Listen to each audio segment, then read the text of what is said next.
Andrea, always great speaking with you, especially because when we talk around this time of the year, it's not just celebrating Black History Month. There's always something else that is going on. Something that is, man, it's so important to have, because 100%. representation is always important. And something that I didn't realize, because I always thought there was just two of these, but before we started, you mentioned there are five of them. So what exactly are we talking about, and why am I got a director's chair behind me here too? Well, during the pandemic, we launched three online festivals across Canada. So we launched Ottawa, Calgary, and Vancouver. So ever since, I guess, 2021, we've been doing all six film festivals across Canada. Oh, it's six. It's six now, yes. So there's Wow. Montreal, Toronto, Halifax, Ottawa, Vancouver, and Calgary. Well, right now we got to focus in Toronto. What is happening in Toronto? What is this Well, called, and what is happening? we're excited to be presenting the 13th edition Toronto Black Film Festival. Yay! And we have a really fantastic lineup this year. Once again, we've got, we're privileged to have Ernie Hudson as we're giving him a Career Achievement Award tribute on opening night at Isabel Bader Theater on February 12th.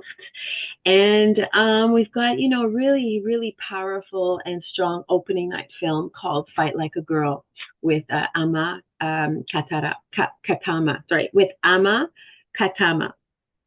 It's a tough So, name to say, but you know what? That's the cool thing about when it comes to the film festival because we have so many people heritage, honor. yes, yes. And so we get to pronounce names that we probably would never get a chance to do. And that's what's part of all this, especially because when we're talking about big names, as you just mentioned, a certain somebody from Ghostbusters and who does not age and looks amazing for his age.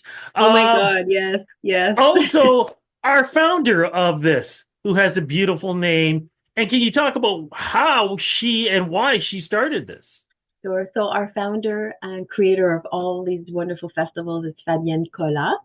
And Fabienne, my goodness, we just celebrated our 20th anniversary of the Fabienne Collat Foundation, as well as the Montreal International Black Film Festival last year. In September, we celebrated that. And so Fabienne, I thought we had had this discussion maybe at another interview, Rudy, but Fabienne came from Haiti. She was on her way to LA to be able to, continue her acting career. She was a celebrated actress in Haiti, comparable to like Halle Berry in the States. She's, celebrity status, but she wanted to expand her career and, was looking at LA, but on her way to LA, she had some friends and she always wanted to visit Quebec. And so she came to Quebec, fell in love with it, and decided to stay. And so the long story short is that she arrived here, she fell in love with it, wanted to really, act here and star in films. No one would want to hire her because of, her accent. She had a strong accent. She's a beautiful, dark-skinned woman, and at the time, 20 years ago, we didn't see too many women that looked like her and I on screen.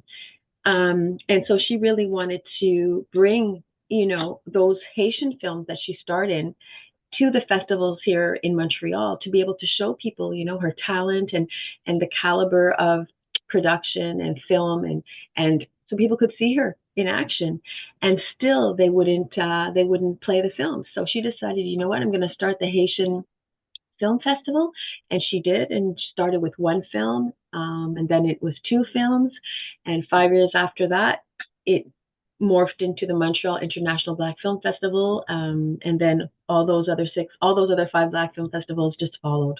So for Fabienne, it was really important that she create these platforms that were much needed for Black creators, creatives, filmmakers, in front and behind the camera, in order to so that we're seen and we're heard and our voices are heard, our stories are told on the big screen.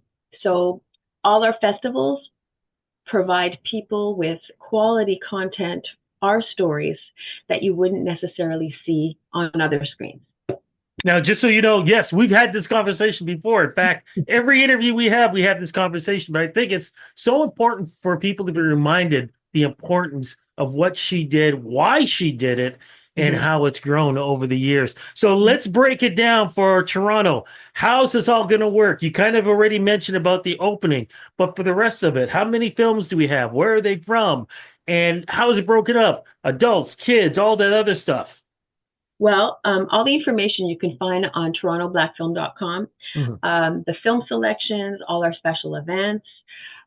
So we've got, some beautiful films. We've got a lot of films this year again. I believe it's 60 films from 22 countries, including Canada. What's really exciting in Toronto is we've got two Ontario produced films, and we have some local Toronto talent in some of those films. Just to mention one, Emmanuel, who was, I just don't want to get his name. I'm just going to repeat his name, Rudy, because I don't want to get it wrong. That's okay. You know what? Because let's face it, like I said, with so many beautiful names out there, we always want to make sure we got it right. So, Um, what do so you have? just so we have a beautiful film with some local artists from Toronto. I just lost, and his name, one of the leading actors, is Emmanuel Kabongo, who was actually at the festival last year and premiered his film Sway, which was a sellout. It was like a two theater sellout. So he will be back Saw this that. year. That was amazing. Wow. Yes, he's doing great things, really big things. And we've got, like I said, our opening night film is Fight Like a Girl, which is a phenomenal film based on a true story. And it's a very inspiring film. The acting is on point. The production is on point. It's not to be missed. We've got activities during the festival from Wednesday to Monday. We've got the being Black in Canada short film series of the Fabienne Nicolas Foundation's Being Black in Canada program. So we're going to be showing some of their first documentary films. That is on Friday evening. We've got the TVFF Black Market, which is an industry series with free panel discussions and workshops. That's all happening at the Carlton Cinema. I believe the first discussion starts at 11 a.m. on Saturday and goes all the way till about 4:35 p.m. that evening. We've got our closing film, which is on Sunday, which I invite people to come and see. There's just so many films. We have Family Day. We've got the Kids Film Festival, which is on Monday, which is Family Day, and so we have a lot of really great films to check out, and I really encourage people to go to the website and look at the films, and then you can select the films you can buy. Your all access passes and tickets are available on our website, and so yes, it's going to be a very important, addition. I feel it's an important addition with everything that's happening in the world. I think there's some films that are really going to go and touch people again this year. The closing film that I mentioned, it's called Legacy, the Decolonized History of South Africa, and a very powerful film as well, which is on our closing night, which is on the Sunday. I think that one's going to be very important too, especially what's been going on with the U.S. versus Yeah, South Africa and all that talk that's been yeah, happening. So this is going to be something that's going to be really important for people to understand. Also, I just want to make mention too. You mentioned about Saturday and the conferences. I do believe a certain somebody is going to be yes, moderating yes. one at 3 p.m., which is going to be a first for me.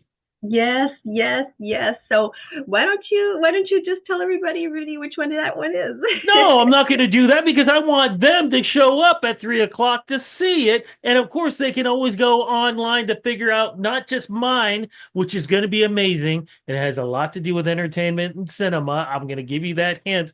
And it really is going to be great because the panelists are amazing.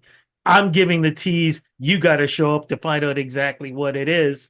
But at Mine the was just same sealed. time, all the talks that are going to be going on, the films, everything, I think is going to be absolutely amazing. So, since we've thrown all that out there for them, we got Yes, to let them know one more time.